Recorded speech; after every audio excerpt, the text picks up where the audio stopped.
Olá, está começando mais um GC Online. Estamos muito felizes em estar mais uma semana aqui compartilhando a palavra de Deus e falando aqui com você sobre os textos dos nossos momentos de GC. E a gente quer muito que vocês possam usá-los, né, como inspiração, como algo que um instrumento de estudo, para que ali no momento que você estiver com o seu grupinho, a palavra de Deus venha a ser cada vez mais, né, falada de maneira clara e com bastante conteúdo, né, gente? Que líder de GC tem que estudar a Bíblia, viu? Amém. Amém, igreja? Eu gosto de estudar, tem que estudar mesmo.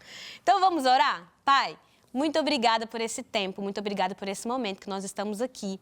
Deus, ouvindo a Tua palavra, compartilhando com os irmãos, Deus, louvando o Seu nome. Pai, que através de cada um aqui, Deus, e aquele que está aí ouvindo em casa, ouvindo pelo YouTube, pela TV, também venha ser, Deus, com a palavra germinando no seu coração, também venha ser edificado. E venha ser, Senhor, cada vez mais parecido com Cristo, em nome de Jesus.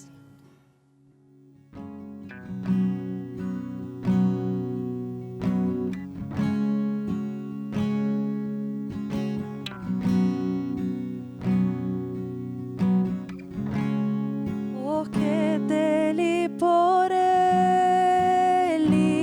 para ele são todas as coisas. Porque dele, por ele, para ele são todas as coisas. Porque dele, por ele, para ele são todas as coisas.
para sempre. Amém. Aleluia. Glória a Deus. Como é bom louvar o Senhor. A Ele a glória para sempre. Irmãos, vamos abrir então em Romanos 11 ao 24. O tema de hoje é o plano de Deus para um povo. Em continuidade, né, a gente conversando aqui sobre a história de Israel, vamos falar um pouquinho mais sobre isso e vamos ler então Romanos 11, do 11 ao 24, que diz assim: Então pergunto, será que tropeçaram para que ficassem caídos? De maneira nenhuma, mas pela transgressão deles, a salvação chegou aos gentios, para provocar ciúme em Israel. Mas se a transgressão deles significa riqueza para o mundo e o seu fracasso a riqueza para os gentios, quanto mais a sua plenitude. Mas é a vós, gentios, que falo. E uma vez que sou apóstolo dos gentios, glorifico o meu ministério, para ver se dele, de algum modo, posso provocar ciúme nos da minha raça e salvar alguns deles. Porque, se a tua rejeição significa reconciliação do mundo, o que será a sua aceitação, senão vida dentre os mortos? Se os primeiros frutos são santos, a massa também é. E se a raiz é santa, os ramos também são. E se alguns ramos foram cortados, e tu, sendo oliveira silvestre, fostes enxertados entre os outros ramos, e feito participante da raiz e da seiva da oliveira cultivada, não te glories contra os ramos.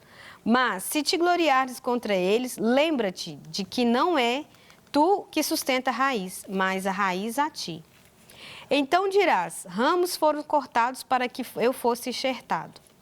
É verdade, eles foram cortados por causa da incredulidade. E tu estás firmes pela tua fé.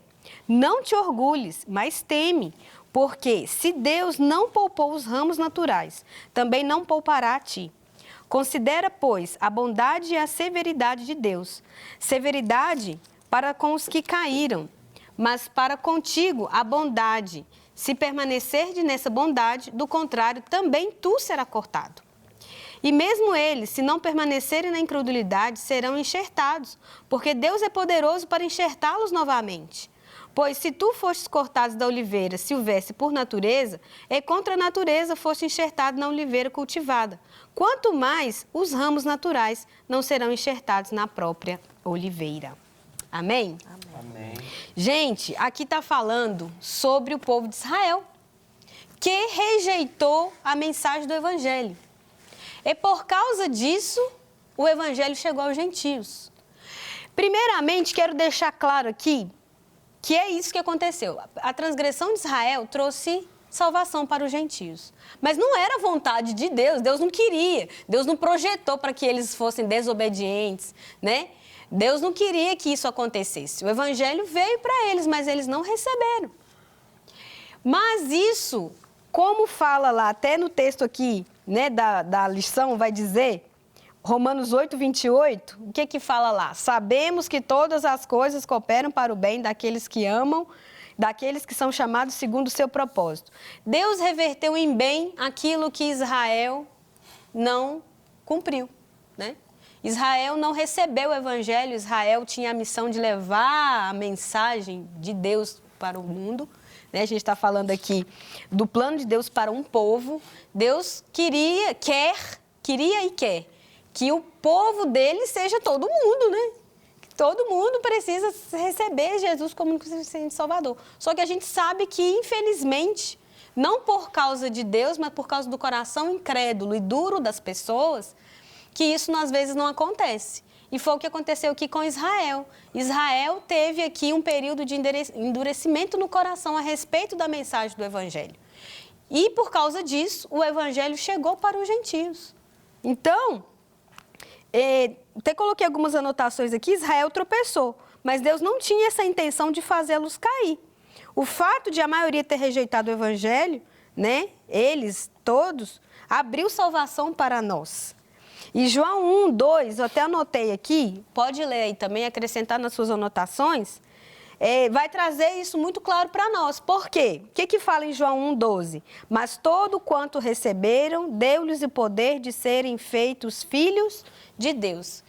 Ou seja, eles, acredito, né, que alguns já existem cristãos, judeus messiânicos, glória a Deus, acredito que o evangelho está cada vez mais crescendo no coração deles. Mas, de fato, que no primeiro momento eles realmente foram extremamente resistentes, coração endurecido.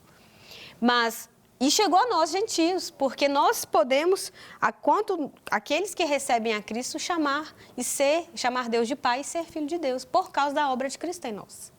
Então, primeira coisa que a gente observa aqui, que a transgressão de Israel foi uma oportunidade da gente receber a salvação, né? Chegou até nós dessa forma. Na verdade, Israel tinha que pregar para a gente, mas já que Israel ficou endurecida, mesmo assim, Deus não frustrou o seu plano de escolher para si um povo que não tem só a ver com uma etnia, uma nacionalidade, tem a ver com quem ele escolheu para ser povo dele, né? Então, Israel tinha esse papel. Já que ela se eximou desse papel por endurecimento do coração, o evangelho chegou para a gente da mesma forma, porque os planos de Deus não podem ser frustrados. E glória a Deus por isso, né? É verdade. Acho interessante que a Bíblia, uma das figuras que ela usa para falar sobre Jesus é a rocha, a pedra. Jesus é a pedra, ele é o fundamento, ele é a rocha, a pedra angular. Só que, exatamente, para alguns ele é a pedra angular. Para alguns ele é a pedra de esquina. Para outros ele é a pedra de tropeço. E foi o que aconteceu com o povo de Israel. Tropeçaram na pedra, tropeçaram em Cristo, tropeçaram em Jesus. Como sendo o povo de Deus, eles vinham numa linhagem até legal. Receberam a lei, estavam buscando obedecer a lei, embora muito daquilo que está dentro do coração precisava ainda ser alinhado, precisava ser convertido e quebrantado, precisava haver verdadeiro arrependimento. Mas eles eram um povo que Deus fez para si. Só que Deus fez o povo de Israel com um propósito. A primeira missão de Israel é fazer com que os olhos da humanidade se voltassem para eles. Agora, depois que Jesus veio a Israel, a missão de Israel muda. Agora é enviar a mensagem, é pregar, é anunciar o evangelho. Só que ao invés de fazer isso, eles tropeçaram. Tropeçaram na rocha, tropeçaram na pedra, e quem tropeça, cai. Israel caiu, deu de cara no chão, se machucou um pouco. Creio que Deus ainda há de levantar Israel. A gente até já falou sobre o remanescente fiel, mas é verdade que eles tropeçaram na grande pedra que é Cristo. Para alguns pedra angular, como eu já falei, para outros pedra de tropeço. Mas Deus não perde viagem, Deus não perde a missão, o propósito, os planos do Senhor não podem ser frustrados. E o plano de redenção e salvação da humanidade não pode ser mudado, porque Deus é soberano. E se Ele quer fazer, assim Ele executará. Amém. E assim Ele tem executado na história da humanidade, usando inclusive esse tropeço, como a pastora Lívia falou, esse tropeço de Israel, para que a mensagem chegue a nós, que somos outros povos, nós que não somos israelenses, israelitas. Nós que somos, temos outras nacionalidades, outras etnias, o Evangelho tem chegado a nós, porque o nosso Deus é poderoso para transformar aquilo que é tropeço em queda, em bênção. A pastora Lívia também citou Romanos 8:28, que diz que todas as coisas cooperam para o bem daqueles que amam a Deus. Eu gosto muito do comentário do John MacArthur sobre esse texto, e ele fala que Deus usa as nossas quedas, arranhões, inclusive o pecado. Aquilo que está no nosso passado, que foi um pecado que a gente cometeu, depois que nos arrependemos, pode ser usado pelo Senhor, inclusive como um testemunho de cura, de libertação, de transformação, para que o nome dele seja glorificado em nós e através de nós, que outras pessoas conheçam, outras pessoas que também estão caídas, também estão com a cara no chão, sejam levantadas pelo poder do Evangelho de Cristo Jesus. Então, Deus ele tem esse poder de transformar aquilo que é maldição em bênção, aquilo que é tropeço, aquilo que é queda em vida. Amém. E aqui nesse texto, Paulo também traz um pouco dessa questão de desmistificar a ideia de que o judeu era o guardião da escrita, detentor do saber, aquela prepotência que eles tinham, aquele orgulho que eles tinham a respeito de Deus, a respeito das coisas de Deus. E Paulo deixa claro aqui que, olha, o endurecimento do coração deles é uma transgressão, foi um problema para eles. E por causa disso, eles foram cortados. Mas é tão bonito porque Deus, ele fala através da escrita de Paulo, inspirado pelo Espírito Santo, que é possível com que eles voltem novamente se eles crerem também. E também é possível aqueles que foram enxertados na oliveira, que é a igreja, né? A oliveira verdadeira, que é Cristo, que é a igreja, a totalidade de todos, judeus e gentios juntos, Deus quer todos para si. Também é uma realidade que, beleza, então eu vou me vangloriar, porque, os judeus, lá, eles achavam que era tudo, eram os top, e agora eu que estou enxertado, então agora eu estou acima, de jeito nenhum. Né? Da mesma forma que eles, que eram os eleitos lá do antigo, né? O povo lá escolhido lá, foi rejeitado, quanto mais eu que fui enxertada, também é possível ser cortado. Eu preciso continuar crendo no Evangelho, mediante, né, a fé em Cristo Jesus, crendo o que Cristo fez por mim, para que a minha vida, né, continue ali enxertada na oliveira verdadeira, em Cristo, com o corpo de Cristo ali. E nós veremos aqui também, né, que eles vão conversando aqui na agenda, que eu achei muito legal, que fala que a gente precisa tomar cuidado, né?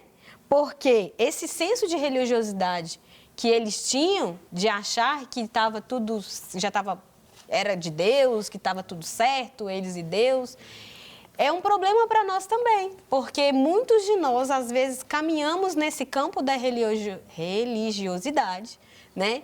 Crendo, achando, pensando que porque eu sou filho de crente, crentinha eu sou, né? E aí, vive de qualquer jeito. E acha que é povo escolhido, né, Fernanda? É dia após dia, né, assim. O maior exemplo disso que a gente vê na Bíblia é o povo ali, o povo judeu no deserto. Tudo que aquele povo experimentou, gente. Se a gente para pensar assim, como que eles não herdaram a terra prometida, como que eles simplesmente assim endureceram o coração, caíram numa raiz de amargura, de ingratidão, assim, como depois de tudo que eles viram, de tudo que eles experimentaram. Porque é uma coisa dia após dia, assim. A gente vai abrindo espaço para ingratidão, para amargura, enfim, se enchendo de outras coisas, é muito fácil a gente se desviar mesmo do propósito. A Bíblia fala, né, aquele que está de pé, cuidado para que não caia. Então, todos nós estamos sujeitos, infelizmente, todos nós estamos sujeitos a isso, assim. E nos resta mesmo, de fato, se encher de Deus cada dia mais, assim, para que não haja espaço para isso, assim. Porque que triste, gente, que triste é cair em gratidão com um Deus que deu tudo por nós, sabe? Assim, que se entregou numa cruz. Ele não precisava estar ali e ele fez isso por nós, assim, para cumprir um plano, né? Então, assim, é muito triste pensar que existe essa possibilidade. Mas quem somos nós para achar que nós somos melhores do que alguém e que, comigo isso nunca vai acontecer? Não abre seu olho, não, para você ficar esperto. Verdade. Então, nesse texto também, eu quero ressaltar que Paulo, ele não está falando isso para a gente se achar em cima dos israelitas, né? Tá certo? É isso mesmo, né? Israelitas, enfim. Aí, povo de Israel. Do povo de Israel. As dúvidas, né? Ô, gente, é a vida, é assim mesmo. Dá tudo certo, a gente fala errado às vezes.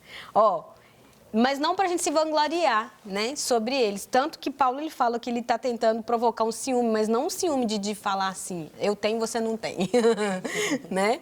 Mas é no sentido de provocar um santo desejo, né, e paixão no coração deles para que eles sejam também despertados eu acho ao Evangelho. Aquele ciúme tipo assim, olha como isso é bom que eu tô tendo, você precisa experimentar também. Olha, tá na sua cara, né? Como a gente falou na lição que o Evangelho está muito perto de nós, está no nosso coração e na nossa boca, que a Bíblia fala para a gente confessar, né? E para a gente crer com o coração. E está muito perto, olha isso, está muito perto de você, a salvação veio por você, Israel, por meio de você. E você não está aproveitando, acho que é bem esse ciúme que Paulo está querendo passar. Exatamente. Né? Não é aquele de... Eu tenho e você... Desdém, né? Eu tenho e aí... Olha que lindo que eu tenho isso aqui. Eu tenho Jesus no meu coração, sou feliz, posso viver contente em toda e qualquer situação. Né? Recebo chibatada aqui, mas tenho uma alegria plena no Espírito. Não, ele fala que... Ele leva a mensagem, né? A mensagem, o coração dele estava endurecido, mas ele leva a mensagem também, não só para trazer salvação aos gentios, mas também para despertar neles uma sede, uma fome de querer viver aquilo também. E é diferente.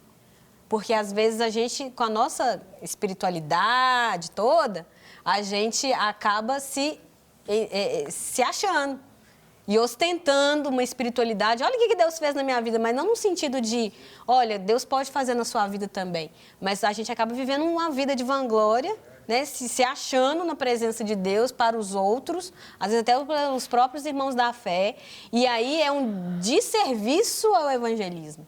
Porque você chegar no trabalho, na escola, não sei o quê, e ficar falando, ó, porque não mexe com o povo de Deus, não mexe com a ungida do Senhor, porque eis que te digo, misericórdia, você usar do evangelho para se achar. E aqui a gente vê Paulo colocando a gente no nosso lugar, né? Dizendo, ó, se aqueles que eram parte da oliveira foram cortados, quanto mais vocês que foram enxertados. O treino vai ficar fácil. Igual a Fernanda falou, você se liga não?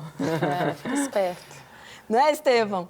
Exatamente. É assim. E quando a gente olha para Israel e vê todos os milagres que eles passaram e ainda, igual a Fernanda falou, se gera uma angústia, né? Que a gente fica, pô, como é que eles conseguiram ver e conseguiram, né, vir a cair depois?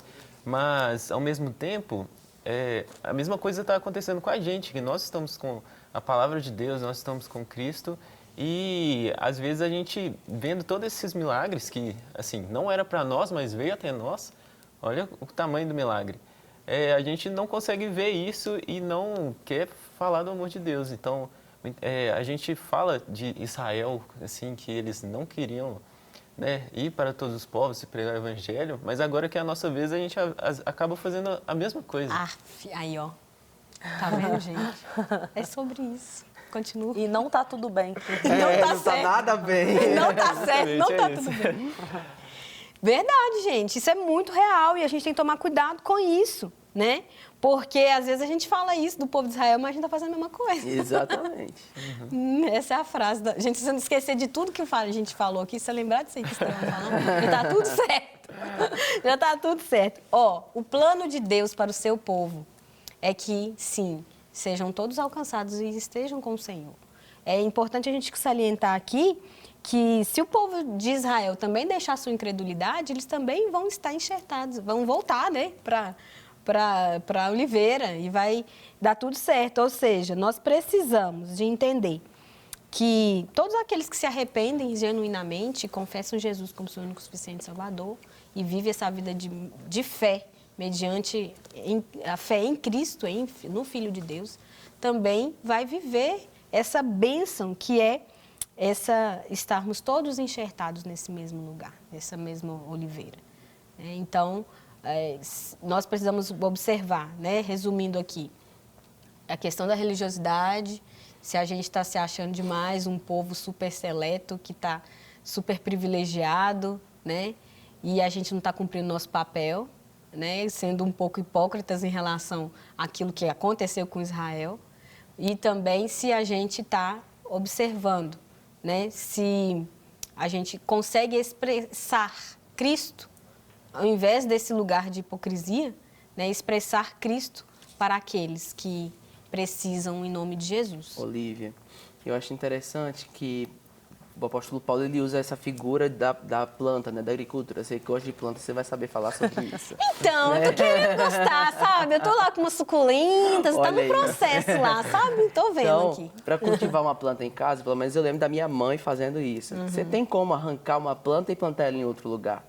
Você tem como tirar ela, né, e depois plantar ela novamente. Sim. Então eu vejo que aqui Paulo ele fala muito isso a respeito do povo de Israel. Não é porque eles foram arrancados que eles não podem ser recolocados. Sim. Que eles não podem ser resgatados. Ainda há uma esperança. Porque ele, como é o tema da nossa lição, ainda há um plano divino sobre a vida deles. Sim. O tema da lição é o plano de Deus para um povo. Deus tem um plano sobre Israel.